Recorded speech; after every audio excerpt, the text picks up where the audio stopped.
When you think about democracy and patriotism, I know that as a kid in grammar school, we were all wanting to raise our hands to be chosen to hold the flag every morning as we gave our Pledge of Allegiance.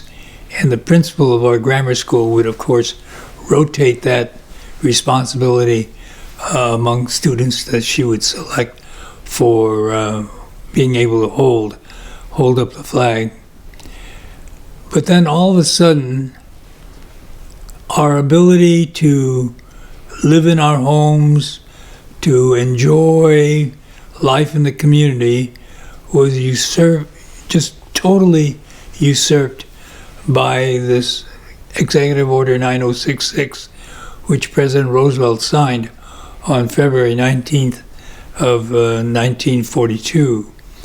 And so all of a sudden, we were all forcefully removed from our homes and sent off to these camps. Of the 120,000 people who were evacuated and put into camps at that time, probably close to 75 to 80% were U.S. citizens. And yet here, without any trial, everyone was summarily, forcefully evacuated by military guard under Executive Order 9066.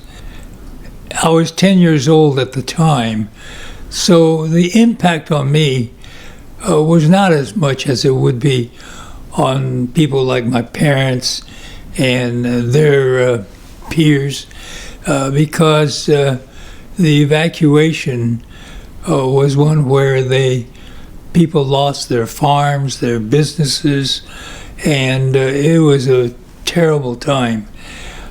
Now, for me, it was traumatic in the sense that, I like peanut butter, and so I had a dog called Skippy, but I had Skippy for about 5 years, and couldn't take him to camp, so I had to give up Skippy. And so here we are going off to camp. So as we were boarding the train in San Jose from the freight yard, they wouldn't even let us board the trains at the passenger or the regular depot. We had to board the trains at a freight yard, and which in a way was fortunate because it was 3 blocks from my grammar school. So a lot of our kids who were in our same school came to see us off that day. Now, because everyone was assigned to cars, and the families couldn't move from one car to another, so they designated a number of Boy Scouts and Cub Scouts to be messengers so that they could go between cars, relaying messages from parents or friends, whatever. And so I was in a Cub Scout uniform, and I had a baseball glove, and a baseball bat, which I had received as a gift on Easter of 1940. And as I got on the train, the MPs confiscated the bat because it could be used as a lethal weapon. So again, here was an experience that all of a sudden sort of set us aside. At the time, we had this general who was the head of the Western Defense Provisional Command. And it was his feeling that if the Japanese were able to attack Pearl Harbor, that they would be able to attack the west coast of the United States. And there were 120,000 people of Japanese ancestry living in Washington, Oregon, and California. And his thought was that if the Japanese attacked the west coast, that those 120,000 would join up with the Japanese military forces. He was the one who came up with the phrase, once a JAP, always a JAP. And yet, without knowing any about us. So what he did was to commandeer racetracks and county fairgrounds to house 120,000 people. The housing that he was thinking of were the horse stables. If you can imagine being in a racetrack, in a horse stable, and the evacuation started, let's say, around February of 1942, and the last ones probably into those camps were probably in the June of 1942. Well, those are hot months, and for anybody who was assigned one of these horse stable barracks as their living quarters, I don't know how they stood it. Fortunately, we were one of the last ones to be ordered into camp. And so by the time we got to Santa Anita racetrack near Los Angeles, the horse stables were all filled up. And so we were housed in these barracks that had been built in the parking lot. But when you think about patriotism and democracy, and you think all of a sudden this kind of action was being taken only because of your race, no military action, no thought of sabotage or anything of that nature, and all of a sudden just because of our race and that we look like those who attacked Pearl Harbor. The impulse is to be bitter, but culturally, in the Japanese population as we grew up, there were things like the phrase gaman, which is you go ahead and put up with what you're experiencing and make the best of it. Shikata ga nai. There's, it can't be helped. There's nothing you can do about it. And so I think that really did sustain. As much as people hated what they were experiencing, they weren't letting it get under the skin to really make them bitter.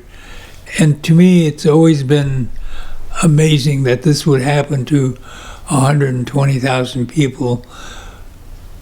Yes, there's no question they were really corked off about what was happening to them, but it never got to the point of bitterness and not doing anything about it, because out of those camps, the men who went into the military service and distinguished themselves.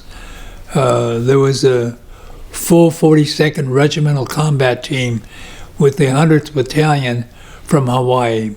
And in their time period in the service, they were awarded 22, I believe it was, Congressional Medals of Honor. For that size of a military unit is really, really surprising. But they distinguished themselves despite the fact that this kind of unconstitutional action had been taken against them. They still responded by wanting to show their loyalty to the United States of America by going into the service. When I go to the World War II Memorial and see that semicircle of columns, it's just amazing. We were able to defeat the Axis nations and their totalitarian desires, and out of that post-World War II period, we then have the United Nations, the World trade organizations, NATO, all these organizations to try to make sure that war does not break out as a solution to any issue. When you think of those, they're probably mostly born in the 20s and 30s, and who were part of that, what came to be known as the Great Generation. But I think that still is a name that's a moniker, Great Generation, that's still available to future young people.